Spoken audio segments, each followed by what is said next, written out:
Ui.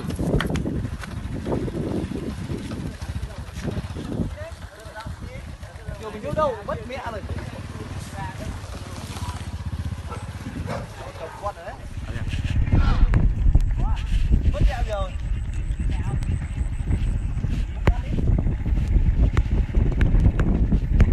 Mất mẹ rồi.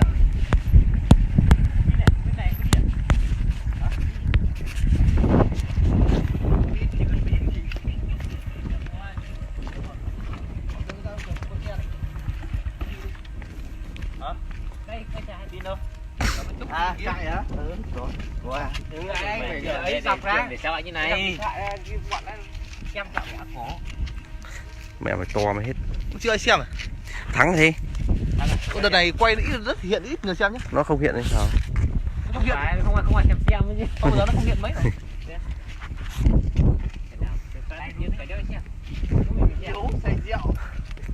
Anh em chào Thắng cái này, Thắng giờ mới tính rượu này. Sơn đâu? À Sơn. Đóng ra, ông đóng phát ra. Sơn có Sơn ngoài đâu? Nhớ đi sang đây thả điều kia biết được có gió. Rồi mới là Sơn mới là đi chạy anh Tùng Vương.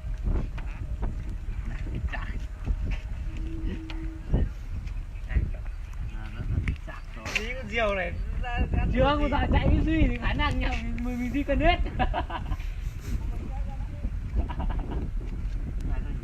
Thế có rồi.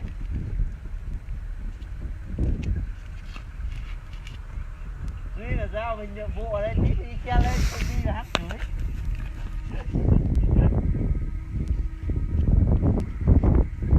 Rồi em chạy đi.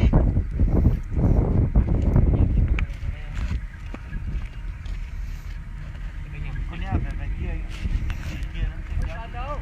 Không cần nhá. Cứ đánh nhau kiểu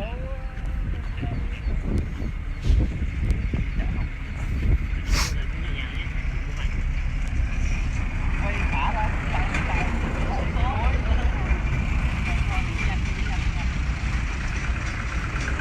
buông gốc đây trước đi.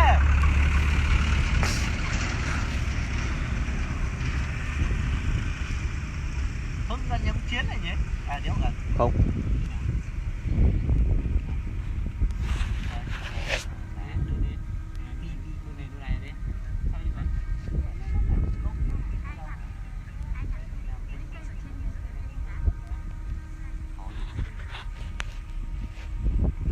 Thế thôi. Thế thôi. Sơn chạy bước đà cho Duy. Tao đi đu đua để Duy kéo mình.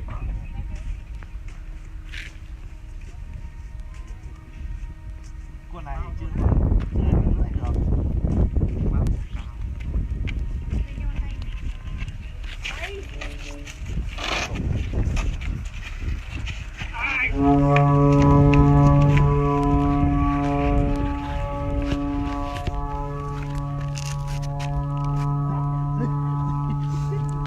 Được được đấy. Thế đi ra xe nhanh đây. Đi.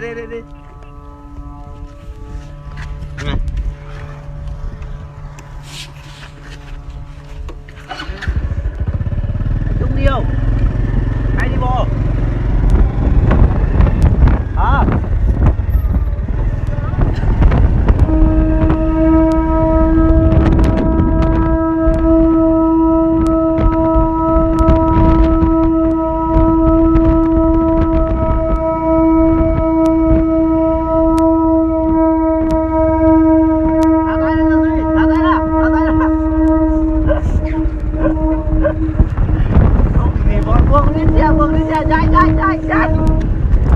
À không đủ tuổi.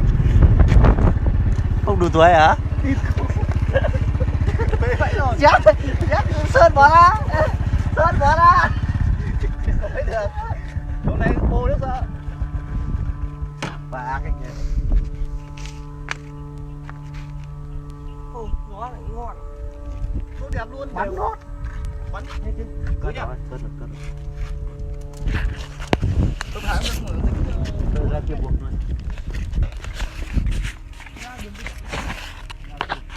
dây lạ phết nhỉ.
Dây ngắn quá. Đứt dây. Sao mình chặt thế? Kệ nó. Đấy được. Đây.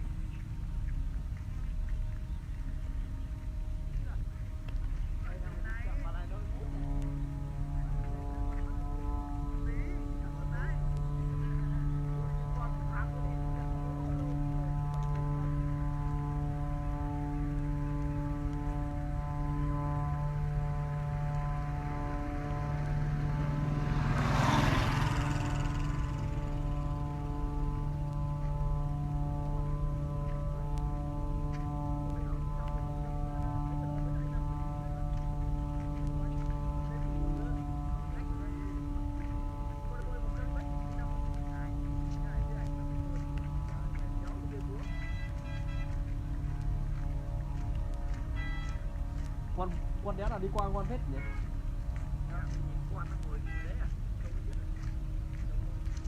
Con thì con buổi.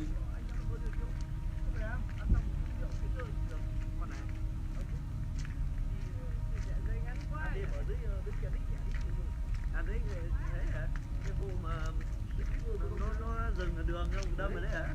Chồng ơi chết rồi đấy à? Chết rồi à? Bỏ sao nhìn mỡ thế? Thịt mẹ cái loại chồng chết mỡ lắm. Tiền gió con kia kêu gió hút kìa. Để lấy giấy. Tại mình ngại.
đi qua con hết nhỉ?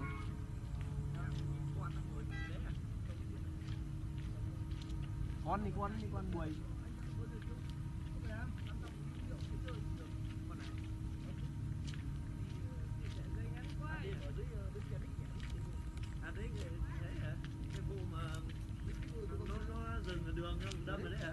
Xong mới chết rồi nè.